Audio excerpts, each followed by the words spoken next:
আমরা আজকে করব ত্রিকোণমিতির বেসিক কিছু ফর্মুলা, যেগুলো মুখস্থ না করে জাস্ট ট্রিক্সের সাহায্যে মনে রেখে সব ধরনের অঙ্ক করা সম্ভব।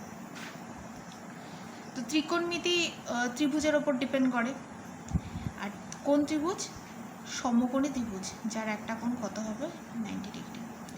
ধরে নিচ্ছি এখানে কত ডিগ্রি অ্যাঙ্গেল কোণ করেছে, থিটা কোণ করেছে।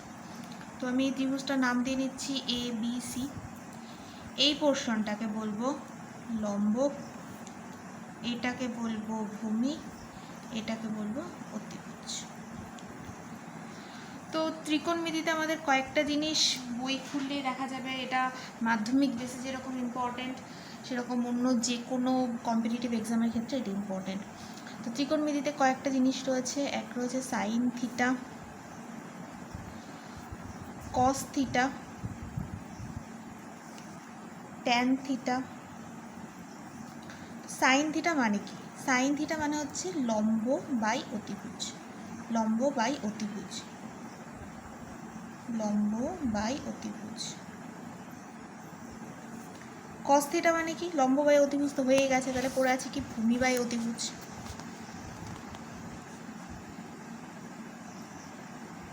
ট্যান থিটা মানে কি? লম্ব বাই ভূমি।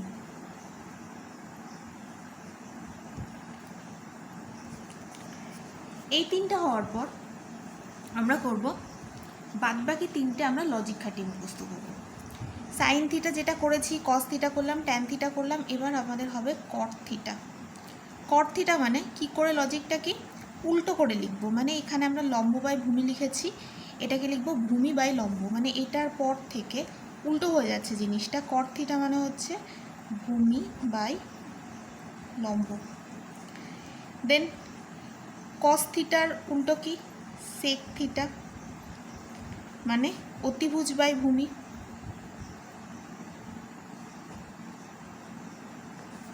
সিমিলারলি কোসেক থিটা মানে হবে অতিভুজ বাই লম্ব।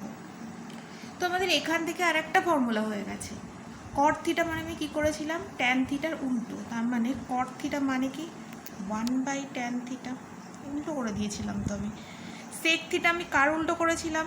কস থিটার উল্টো করেছিলাম, তাহলে হয়ে যাবে 1/cos থিটা। কোসেক থিটা কার উল্টো করেছিলাম? সাইন থিটার উল্টো করেছিলাম, তাহলে হয়ে যাবে 1/sin থিটা। তাহলে প্রথমে ত্রিভুজটাকে ড্র করে এই তিনটে যদি পরপর করা যায়, এবার তারপর আবার পেছন দিক থেকে আমরা মুভ করি সামনের দিকে, তাহলে আমরা পরপর সব উল্টোটা পেয়ে যাবো। মানে কট যেরকম 1/tan, সেক কী হয়ে গেছে 1/cos, কোসেক কী হয়ে গেছে 1/sin, এইভাবে। তো এটা হলো বেসিক ফর্মুলা। আর কত ত্রিকোণমিতি যদি ফর্মুলা দেখি আমরা অনেক ফর্মুলা পাবো। এই যদি সিরিজে মনে রাখি, বাদবাকি ফর্মুলাগুলো আমাদের এমনি হয়ে যাবে। যেরকম এই ত্রিকোণমিতির এইগুলো ছাড়া আর একটা আছে, টেবিল তৈরি করা যায় যেখানে 5টা মান বের করা থাকে। 5টা মান কি কি? 5টা মান হলো 0 degree, 0 degree, 30 degree, 45 degree, 60 degree আর 90 ডিগ্রি।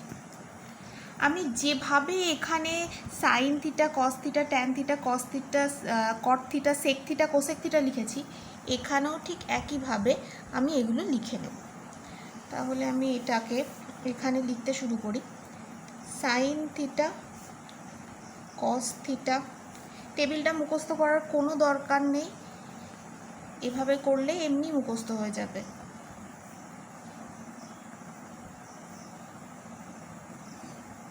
আমি যেরকম এখানে লিখেছিলাম আমি এখানেও সেভাবেই লিখে নিচ্ছি। এবার প্রথমে এই মানগুলো কি করে বের করব, এটা যদি ভালো করে দেখা যায় এখানে কটা ভ্যালু আছে? 1 2 3 4 5টা ভ্যালু রয়েছে।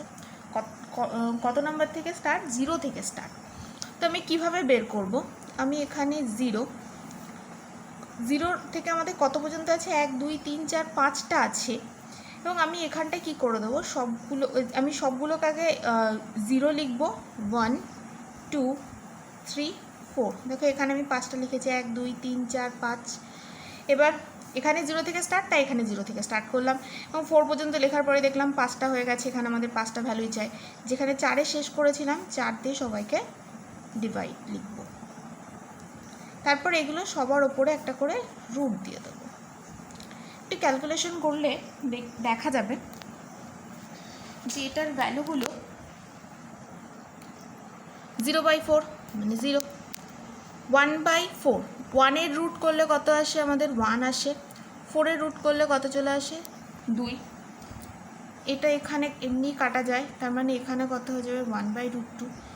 এটা কত হয়ে যাবে √3, তো 3 কিছু করা যায় না, তাহলে √3 থাকবে। 4-এর রুট করলে কত আসে 2, 4 ক্যান্সেল হয়ে গেলে হিসাব মতো এখানে 1 পড়ে থাকে, তার মানে 1-এর রুট করলে কত আসবে 1। এই যে ভ্যালুগুলো লিখেছি এটা কার ভ্যালু? এটা সাইনের ভ্যালু। তোমরা টেবিল চেক করলে দেখতেই পাবে যে এই ভ্যালুগুলোই আছে। যেখানে শেষ করলাম উল্টো দিক থেকে লেখা শুরু করব।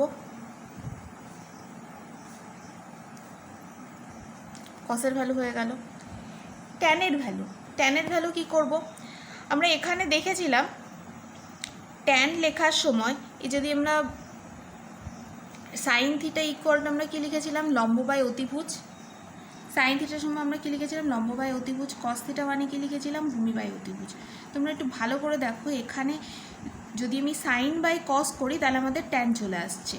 সাইন বাই কস করলে আমাদের ট্যান চলে আসছে।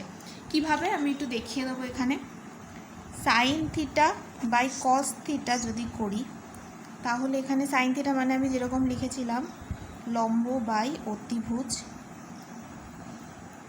বাই ভূমি বাই অতিভুজ। তাহলে এখানে আমি করতেই পারি লম্ব বাই অতিভুজ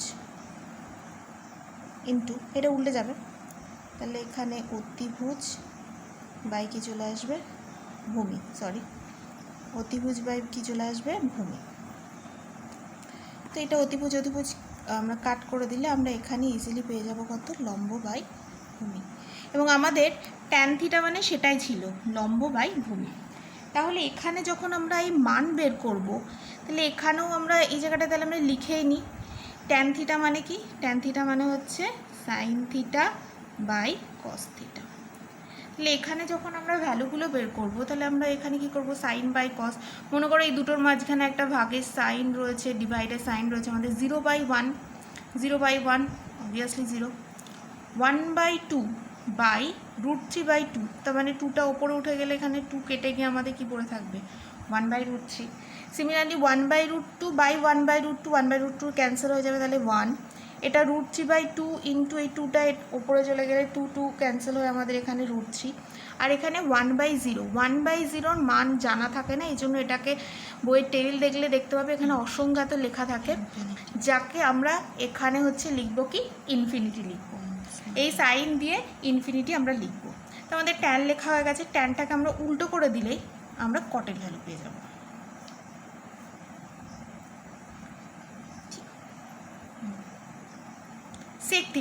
সেক থিটা মানে আমি আগেই বলেছি সেক থিটা মানে আমাদের কি ছিল? 1/cos theta.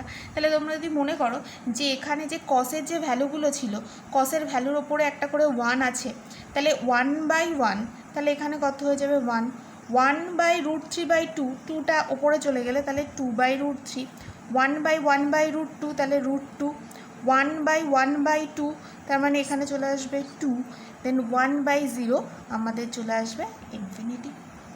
এটাকে আবার উল্টো দিক থেকে লিখলে আমরা একই জিনিস পেয়ে যাব, কি পাবো? Cosec theta.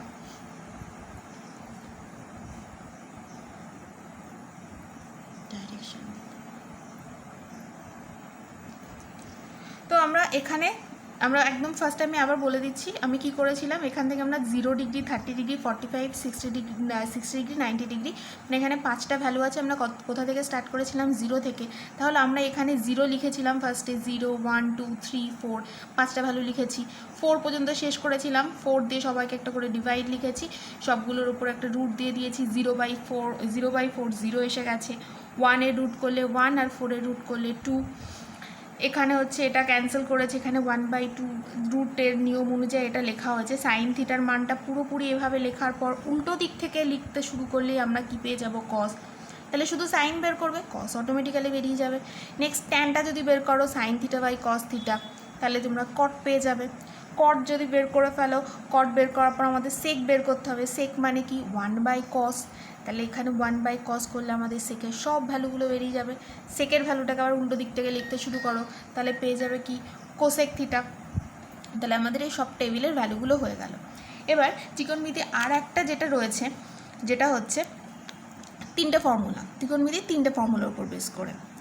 Sign square theta plus cos square theta equal to 1, একটা গেল। নেক্সট কী আসছে, sec square theta equal to 1 plus tan square theta. আমি তো বলবো এই দুটো ফর্মুলা মনে রাখলে আর একটা মনে রাখা যায়। এটা sine square theta plus cos square theta equal to 1 হয়ে গেল। Sec square theta equal to 1 plus tan square theta. সেকের জায়গায় আমি এখানে কোস স্কোয়ার লিখতে পারি, 1-এর জায়গায় 1ই লিখলাম, প্লাস দিলাম, ট্যান স্কোয়ারের জায়গায় কী লিখে দিলাম, কস স্কোয়ার থিটা। হয়ে গেল আমাদের তিনটে ফর্মুলা রেডি। নেক্সট পূরক কোণের ফর্মুলা যদি তোমরা জানতে চাও, আমি যে প্যাটার্নে লিখেছিলাম সেই প্যাটার্ন অনুযায়ী কিন্তু পূরক কোণ হবে। মানে আমি পূরক কোণের যদি ফর্মুলা বলি, পূরক কোণ নির্ণয়ের জন্য পূরক কোণের চ্যাপ্টার আমি করাবো, ক্লাস 10-এর বইয়ে যে চ্যাপ্টার রয়েছে সেটা আমি করাবো। আমি যেভাবে লিখেছিলাম, প্রথমে আমি সাইন থিটা লিখেছিলাম, তারপরে আমি কস থিটা লিখেছিলাম, দেন আমি ট্যান থিটা লিখেছিলাম, কট থিটা লিখেছিলাম, সেক থিটা লিখেছিলাম, কোসেক থিটা লিখেছিলাম। ডিফারেন্স এখানেই, আমি যখন লিখেছিলাম সাইন কস নিচে নিচে লিখেছিলাম, কিন্তু পূরক কোণের সময় আমি কি লিখছি, পাশাপাশি লিখছি। তাহলে আমাদের সাইন থিটার পূরক কোণ কত, সাইনের পূরক কোণ কস থিটা, ট্যানের পূরক কোণ কত, কট থিটা, সেকের পূরক কোণ কোসেক থিটা। আমি একটা এক্সাম্পল দেখাচ্ছি, যদি আমরা লিখি সাইন 90 ডিগ্রি মাইনাস থিটা, তাহলে আমাদের পূরক কোণ কী চলে আসবে, cos theta. Similarly tan 90 degree minus theta আমাদের চলে আসবে cot theta, and similarly sec 90 degree minus theta আমাদের চলে আসবে কোসেক থিটা। এইভাবে ইজিলি ফর্মুলাগুলো মুখস্থ না করে আমরা ইজিলি এগুলো করতে পারি। তো একটু যদি প্র্যাকটিস করা যায় তাহলে আমাদের এগুলোতে কোনো অসুবিধা হবে না, এবং যে কোনো কম্পিটিটিভ এক্সাম এবং হচ্ছে মাধ্যমিক, শুধু কম্পিটিটিভ নয়, মাধ্যমিকের যে অঙ্ক রয়েছে ত্রিকোণমিতি সাধারণত 21-22 মার্কস আসে, সেখানে এই ফর্মুলাগুলো খুব ইম্পর্টেন্ট। প্লিজ এইভাবে করো, তাহলে ফর্মুলাতে কোনো অসুবিধা হবে না। আর এই টেবিলের অঙ্ক থেকে তো মোটামুটি 3 নাম্বার আসে এবং পূরক কোণ মিলিয়ে প্রচুর অঙ্ক আসে, তো প্লিজ এগুলো করবে। Thank you.